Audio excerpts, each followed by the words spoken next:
पंजाब में फिर तांडव मचा रहा कोरोना। पिछले 24 घंटे में 58 लोगों की मौत, 2319 नए केस आए सामने। लुधियाना, जालंधर, मोहाली में बेकाबू हुआ वायरस।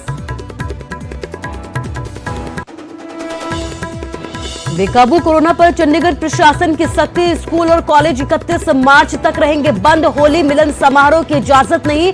प्रदर्शनी और मेले पर भी रोक। कोरोना के खतरे के बीच हरियाणा में बदला 9वीं और 11वीं की परीक्षाओं का वक्त। अब सुबह 10 से दोपहर 12:30 बजे तक होंगी परीक्षाएं।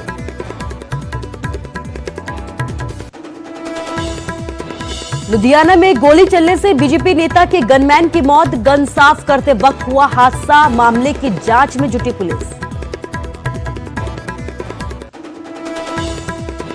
और लंबे इंतजार के बाद बर्फ से ढकी हिमाचल की वादियां। किन्नौर से लेकर कुल्लू मनाली तक बर्फबारी। लाहौल स्पीति में भी बर्फबारी का दौर लगातार जारी।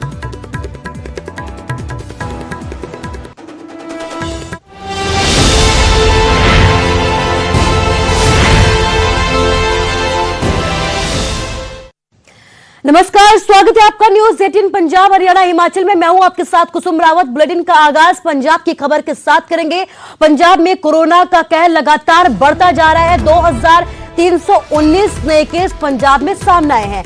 इसके साथ ही 24 घंटे में 58 लोगों की यहां पर मौत भी होगी। होशियारपुर में 10 लोगों ने दम तोड़ दिया है। जालंधर, नवा शहर में 9 लोगों की कोरोना की वजह से मौत हुई है। इसके साथ ही अगर अमृतसर और गुरदासपुर की बात की जाए तो 4 मरीजों की यहां पर कोरोना की वजह से मौत हो गई है। लुधियाना में 341 नए केस सामने आए हैं, जबकि जालंधर में 309 नए केस सामने आए हैं। मोहाली में 295 नए केस सामने आए हैं। होशियारपुर की अगर बात करें तो होशियारपुर में 10 मौतें हुई हैं और 230 नए केस सामने आए हैं। पटियाला में 170 नए केस सामने आए हैं, जबकि कपूरथला की अगर बात की जाए तो 139 नए केस यहां से सामने आए हैं। तो पंजाब में कातिल कोरोना की रफ्तार लगातार बढ़ती जा रही है। 2339 मामले यहां पर सामने। आप देख सकते हैं कि लगातार किस तरीके से आंकड़े बढ़ते जा रहे हैं और 2319 नए केस यहां पर दर्ज किए गए हैं। पंजाब में 24 घंटे में 58 लोगों की मौत हो गई है। तो आप देख सकते हैं कि किस तरीके से मौत का आंकड़ा लगातार बढ़ता जा रहा है। जिस तरीके से पहले 38, फिर 44 और अब 58 लोगों ने यहां पर कोरोना की वजह से दम तोड़ दिया है। और होशियारपुर की अगर बात की जाए तो पिछले कई दिनों से लगातार आंकड़ा 10 की आ रहा है और 10 लोगों ने एक बार फिर से पिछले 24 घंटे में यहां पर कोरोना की वजह से दम तोड़ दिया है। इसके साथ ही जालंधर और नवा शहर में भी 9 लोगों की कोरोना की वजह से मौत हो गई है। अमृतसर और गुरदासपुर में 4 मरीजों की मौत हुई है। तो वहीं लुधियाना में 341 नए केस सामने हैं। जालंधर में 309, मोहाली में 295, होशियारपुर में 230, पटियाला में 170 और कपूरथला में 139 नए केस दर्ज किए गए हैं।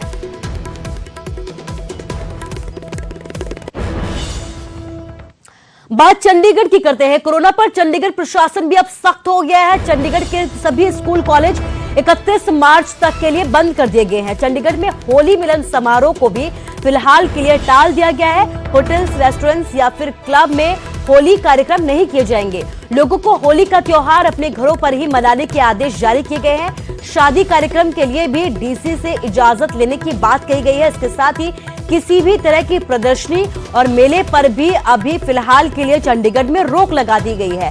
तो आप देख सकते हैं कि चंडीगढ़ में भी लगातार आंकड़े बढ़ते जा रहे हैं। यही वजह है कि अब एहतियात बरतनी शुरू हो गई है। चंडीगढ़ में प्रशासन सख्त हो गया है। मनोज राठिया हमारे संवाददाता हमारे साथ फोन लाइन से जुड़ गए हैं। मनोज, एक बार फिर से चंडीगढ़ प्रशासन सख्त हो गया और क्या कुछ अपडेट आने वाले दिनों में और क्या कुछ सख्ती बरती जा सकती है?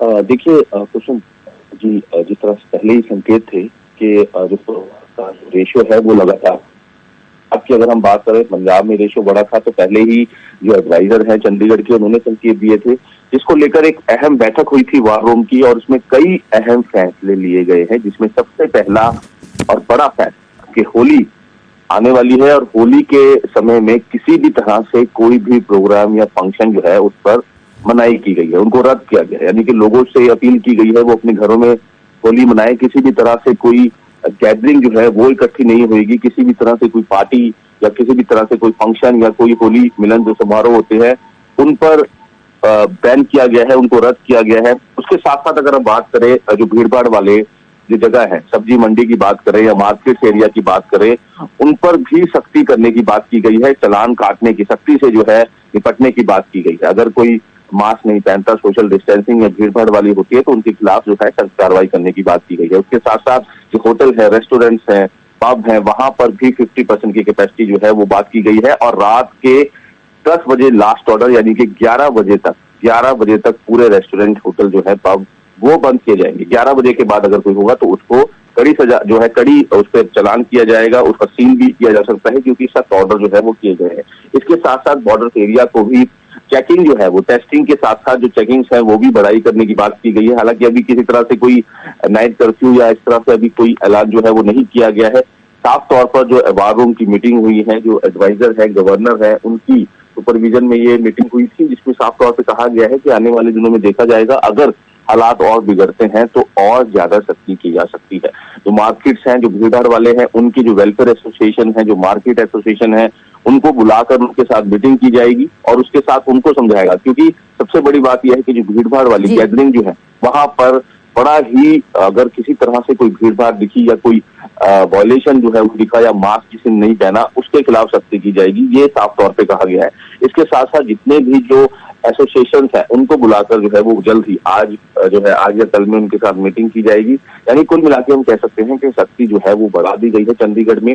और गवर्नर का साफ तौर पर कहना है कि जितने भी जो फ्रंटलाइन वॉरियर्स हैं, डॉक्टर्स हैं, नर्सेज हैं, पुलिस हैं, उनको सभी को वैक्सीनेशन लगाने की, जो वैक्सीन जो है वो लगाने की बात की गई है, जिन्होंने नहीं लगाई है। अब हम साफ तौर पे कह सकते हैं कुसुम की सख्ती बढ़ा दी गई है। मनोज, इस तमाम जानकारी के लिए आपका शुक्रिया। तो चंडीगढ़ प्रशासन भी सख्त हो गया है, क्योंकि पंजाब में लगातार आंकड़े बढ़ते जा रहे हैं, हरियाणा में लगातार आंकड़े बढ़ते जा रहे हैं। इसी के मद्देनजर अब चंडीगढ़ में भी सख्ती बरतनी शुरू होगी, क्योंकि आंकड़े यहां से भी सामने आ रहे हैं और हालात ज्यादा ना बिगड़े। यही वजह है कि अभी से सख्ती बरतना शुरू कर दिया गया। 31 मार्च तक स्कूल और कॉलेज को बंद कर दिया गया है। चंडीगढ़ में फिलहाल के लिए होली मिलन समारोह को अभी रद्द कर दिया गया है। होटल्स, रेस्टोरेंट्स या क्लब में भी अभी अब कार्यक्रम नहीं किए जाएंगे।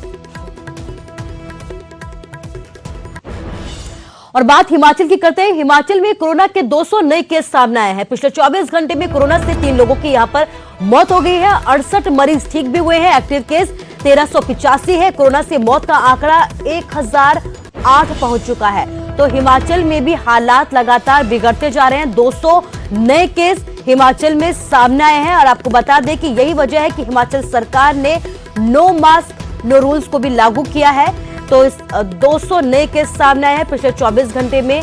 बड़ी बात यह है कि 3 लोगों की यहां पर मौत भी हो गई है। 68 मरीज ठीक हुए हैं। एक्टिव केसों की अगर बात की जाए तो 1385 है। कोरोना से मौत का आंकड़ा भी लगातार बढ़ता जा रहा है और अब 1008 यहां पर टोटल आंकड़ा पहुंच चुका है। और यही वजह है कि हिमाचल सरकार ने सख्ती बरतनी शुरू कर दी है। साफ निर्देश दिए कि अगर कहीं पर सोशल डिस्टेंसिंग का पालन नहीं किया जाता तो ऐसे लोगों के खिलाफ कार्रवाई की जाए। कोई भी बिना मास्क के अगर नजर आता है तो ऐसे लोगों के खिलाफ भी कार्रवाई की जाए। इसके साथ ही अपील की गई है कि अगर आप घरों से बाहर निकलते हैं तो मास्क जरूर पहने और एहतियात जरूर बरतें, ताकि कोरोना की रफ्तार और ज्यादा हिमाचल में ना बढ़ पाए।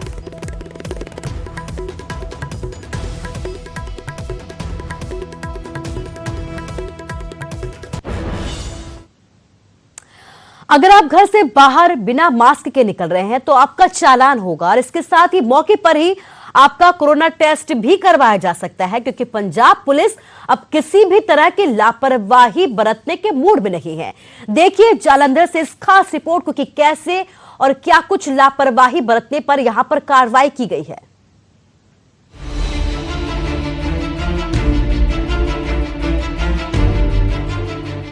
पंजाब में कोरोना के बढ़ते मामले चिंता बढ़ा रहे हैं। राज्य सरकार की सख्ती और हिदायतें बढ़ रही हैं। इसके बावजूद लोगों पर असर नजर नहीं आता, जिसके बाद अब पुलिस एक्शन मोड में नजर आई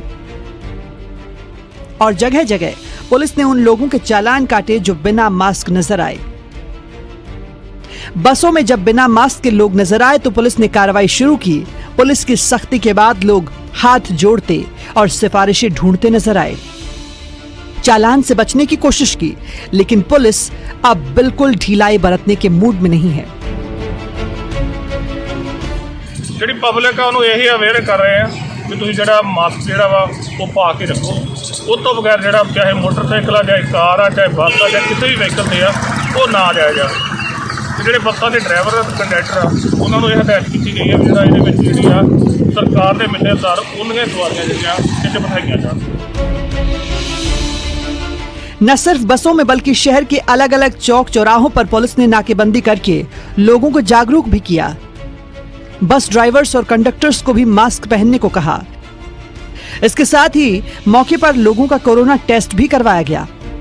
पुलिस की इस सख्ती का मकसद सिर्फ एक है, लोगों को कोरोना के दोबारा बढ़ते प्रकोप से बचाना। इसी मकसद से राज्य सरकार ने भी कई शहरों में नाइट कर्फ्यू लगाया है। लेकिन इसके बावजूद अगर लोगों की लापरवाही जारी रही तो आने वाले दिनों में पुलिस की सख्ती और ज्यादा बढ़ सकती है। जालंधर से सुरेंद्र कंबोज, न्यूज़ 18 पंजाब हरियाणा हिमाचल।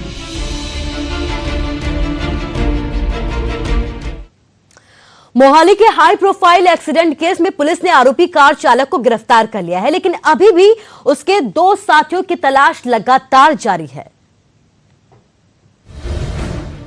शराब के नशे में काल बनकर निकला 1 करोड़ की गाड़ी, 140 की स्पीड और फिर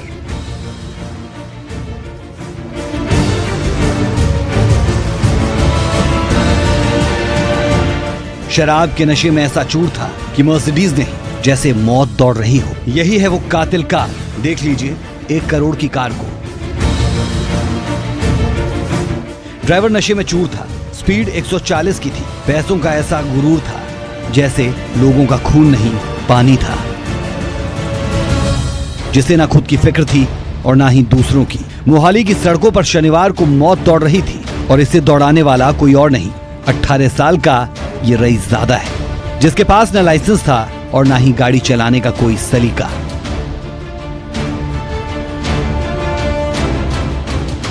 ਜਿਹੜਾ ਸਮਰੱਥ ਹੈਗਾ ਜਿਹੜਾ ਗੱਡੀ ਨੂੰ ਚਲਾ ਰਿਹਾ ਸੀਗਾ ਉਹਨੂੰ ਵੀ ਅਰੈਸਟ ਕਰ ਲਿਆ ਔਰ ਜਿਹੜੇ ਨਾਲ 2 ਕੋ ਪੈਸੇਂਜਰ ਸੀਗੇ ਉਹਨਾਂ ਨੂੰ ਆਇਡੈਂਟੀਫਾਈ ਕਰਕੇ ਅਸੀਂ ਉਹਨਾਂ ਦੇ ਅਗੇਂਸਟ ਵੀ ਐਫਆਈ ਲੌਂਚ ਕੀਤੀ ਹੈ। ਪ੍ਰਭਨੂਰ ਔਰ ਅਰਜੁਨ ਔਰ ਉਹਨਾਂ ਦੀ ਭਾਲ ਜਾਰੀ ਹੈ ਜੀ। ਉਹ ਵੀ ਜਲਦ ਤੋਂ ਜਲਦ ਜਿਹੜੇ ਉਹ ਗ੍ਰਿਫਤਾਰ ਕਰ ਲਏ ਜਾਣਗੇ। अपने 2 दोस्तों के साथ 18 साल का स्मर्थ अपनी मर्सिडीज गाड़ी से मौज मस्ती पर निकला था। सुबह का वक्त था, खाली सड़क थी, ऊपर से शराब का नशा था। पहले तो ट्रैफिक सिग्नल तोड़ा, फिर एक कार और 2 साइकिल सवार को टक्कर मारी। हादसा इतना जबरदस्त था कि गाड़ी के परखच्चे उड़ गए। इस हादसे में 3 लोगों की मौत हुई, लेकिन स्मर्थ अपने दोस्तों के साथ वहां से फरार हो गया। वहीं न्यूज़ 18 का कैमरा देखते ही इसकी जुबान बंद हो गई। सफाई में सिर्फ इतना कहा कि हादसा जानबूझकर नहीं किया।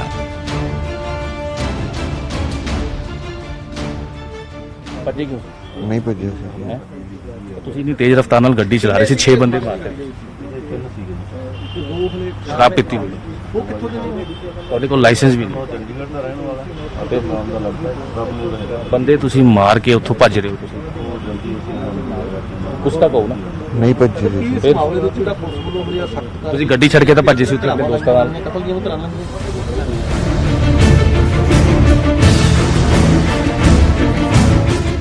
समर्थ शराब के नशे में 3 लोगों के लिए काल बनकर निकला था। पुलिस को गाड़ी से शराब की बोतल भी मिली। पुलिस ने धारा 304 के तहत मामला दर्ज किया। साथ ही इनके 2 साथियों अर्जुन और प्रभनूर की तलाश में जुटी है।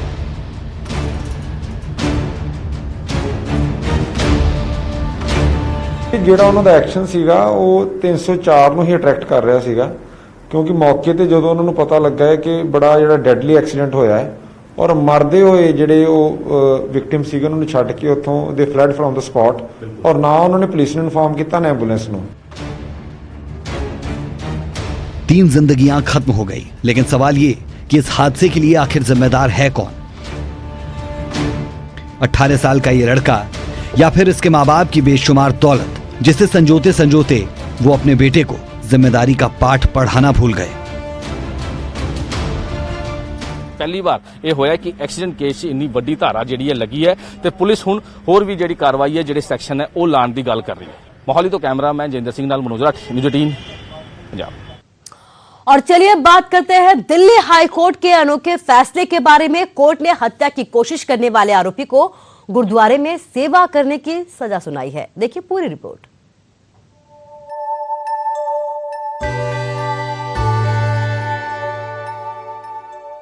अपराधियों को कोर्ट की तरफ से सजा मिलने की तमाम खबरें आपने सुनी होंगी, लेकिन दिल्ली हाई कोर्ट का यह फैसला अनोखा है। 21 साल के मोहम्मद उमर को देखिए, जिसका पड़ोसी से झगड़ा हुआ था। हाथापाई में पड़ोसी गंभीर रूप से जख्मी हो गया और मोहम्मद उमर पर हत्या की कोशिश का मुकदमा दर्ज किया गया। इसके बाद कोर्ट ने उमर के गुस्से को मैनेज करने के मकसद से समझौते के वक्त उसे 1 महीने गुरुद्वारे में सेवा करने की सजा सुनाई, जिसका उमर के वकील ने भी स्वागत किया। ਇਹਦੀ ਏਜ ਨੂੰ, ਕਿਉਂਕਿ ਇਹਦੀ ਏਜ ਜੋ ਹੈਗੀ ਹੈ ਕਰੰਟ ਏਜ 20-21 ਇਅਰਸ ਹੈਗੀ ਹੈ, ਉਹਨੂੰ ਕੰਸੀਡਰ ਕੀਤਾ ਤੇ ਕੋਰਟ ਨੇ ਪਿਛਲੇ ਪ੍ਰੈਜ਼ੀਡੈਂਟਸ ਨੂੰ ਧਿਆਨ ਵਿੱਚ ਰੱਖਦੇ ਹੋਏ ਇਹਦੇ ਉੱਤੇ 1 ਲੱਖ ਰੁਪਏ ਕਾਸਟ ਲਗਾ ਕੇ ਉਸ ਮਾਮਲੇ ਨੂੰ ਕੁਐਸ਼ ਕੀਤਾ। ਔਰ ਇਹ ਵੀ ਕੋਰਟ ਨੇ ਸੁਸਾਇਟੀ ਨੂੰ ਮੈਸੇਜ ਦਿੱਤਾ ਕਿ ਐਂਗਰ ਮੈਨੇਜਮੈਂਟ ਜੋ ਹੈਗਾ ਯੰਗਸਟਰ ਵਿੱਚ ਉਹਨੂੰ ਕਿਸ ਤਰ੍ਹਾਂ ਮੈਨੇਜ ਕੀਤਾ ਜਾ ਸਕਦਾ ਹੈ। ਉਹਦੇ ਲਈ ਕੋਰਟ ਨੇ ऑनरेबल हाई कोर्ट ने जो है उन्होंने डायरेक्शन पास की कि 1 महीने ਲਈ ਇਹਨੂੰ कम्युनिटी सर्विस गुरुद्वारा बंगला साहब ਵਿੱਚ ਕਰਨੀ ਗਈ। ਉਹ ਸਾਨੂੰ ਕਿਹਾ ਕਿ ਇਸ ਦਾ 1 ਮਹੀਨੇ ਤੋਂ ਸੇਵਾ ਲਈ ਜਾਏ ਔਰ ਤੋਂ ਉਹਨੂੰ ਸਰਟੀਫਿਕੇਟ ਇਸ਼ੂ ਕੀਤਾ ਜਾਵੇ। ਮੈਂ ਸਮਝਦਾ ਇਹ ਸਾਡੇ ਸਾਰਿਆਂ ਲਈ ਚੀਜ਼ ਬੜੀ ਜ਼ਰੂਰੀ ਹੈ, ਖਾਲੀ ਉਮਰ ਵਾਸਤੇ ਨਹੀਂ, ਲੇਕਿਨ ਸਾਰਿਆਂ ਲਈ ਜ਼ਰੂਰੀ ਹੈ ਕਿ ਸਾਨੂੰ ਮਾਨਵਤਾ ਦੀ ਸੇਵਾ 'ਚ ਡਟਣਾ ਚਾਹੀਦਾ ਹੈ। ਇਹਦੇ ਨਾਲ ਸਾਡੇ ਮਨ ਦੇ ਅੰਦਰ ਜਿੱਥੇ ਨਿਮਰਤਾ ਆਉਂਦੀ ਆ, ਉੱਥੇ ਗੁਰੂ ਦਾ ਭੈ ਹੁੰਦਾ ਹੈ, ਉੱਥੇ ਹੀ ਆਪਣੇ ਆਪ ਤੇ ਸੰयम ਰੱਖਣ ਦੀ ਬੜੀ ਵੱਡੀ ਤਾਕਤ ਮਿਲਦੀ ਆ। मोहम्मद उमर 21 साल का युवक है। कोर्ट के मुताबिक उसकी पूरी उम्र बाकी है, जिसके लिए उसके गुस्से को काबू करने और उसे समाज की मुख्य धारा में शामिल करने के लिए अब उसे लोगों की सेवा करनी होगी। और गुरुद्वारे से 1 महीने बाद सर्टिफिकेट मिलने के बाद ही उमर की सजा को पूरा माना जाएगा। हालांकि इसके साथ ही उमर मोहम्मद पर 1 लाख रुपए जुर्माना भी लगाया गया है। बहरहाल कोर्ट के इस फैसले के साथ ही एक युवक के न सिर्फ गुस्से को मैनेज करना सिखाया जाएगा, बल्कि समाज को एक मैसेज देने की भी कोशिश की गई है कि किसी के गुस्से में उठाए गए कदम की वजह से युवक की पूरी जिंदगी को बर्बाद करने की बजाय उसे सुधारने पर कैसे काम किया जा सकता है। दिल्ली से ब्यूरो रिपोर्ट, न्यूज़ 18। और अब खबर करनाल से है। करनाल में कॉलोनाइजर ने आत्महत्या की कोशिश की है। जहर पीने के बाद सोशल मीडिया पर एक वीडियो भी शेयर किया है, जिसमें उसने अधिकारियों पर रिश्वत लेने के आरोप लगाए हैं और परेशान करने के गंभीर आरोप भी लगाए हैं। पूरा मामला क्या है, आइए देखते हैं।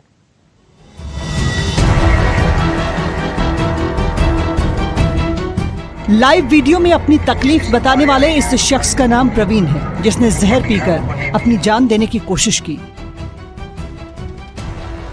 प्रवीण ने बताया कि वो कॉलोनाइजर है, लेकिन पिछले कुछ दिनों से उसने जो कॉलोनी काटी वहां पर पीला पंजा चलाया जा रहा है, जबकि वहां लोगों के प्लॉट्स की रजिस्ट्री भी है और लोगों को बिजली और पानी के कनेक्शन भी मिले हैं। इसके बावजूद डीटीपी विक्रम कुमार प्लॉट्स की नींव पर पीला पंजा चलवा रहे हैं। सवाल यह है कि अगर अवैध कॉलोनियां हैं तो यहां पर बिजली पानी के कनेक्शन और प्लॉट्स की रजिस्ट्री कैसे की गई।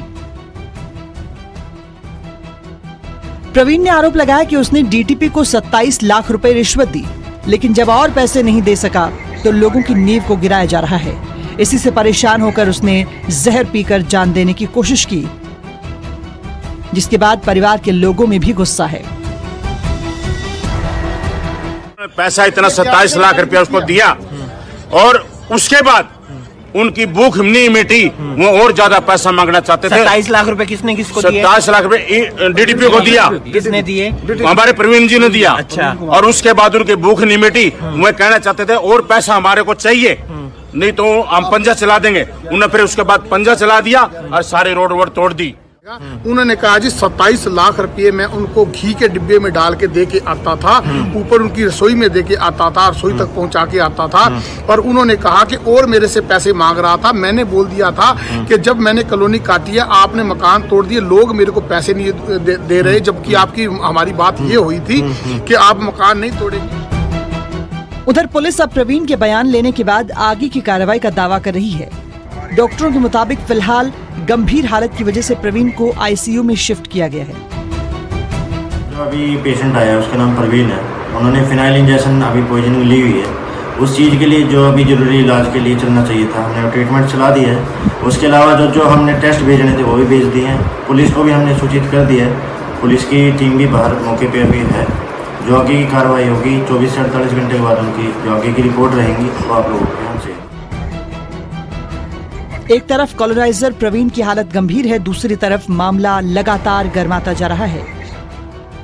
आखिर अवैध कॉलोनियों का ये काला खेल किसकी शह पर फलता फूलता है? और सवाल ये भी कि क्या आने वाले दिनों में कुछ और नाम इस मामले में सामने आने वाले हैं? पुलिस फिलहाल इन सभी मामलों की तफ्तीश में जुटी है। करनाल से हिमांशु नारंग, न्यूज़ 18 हरियाणा।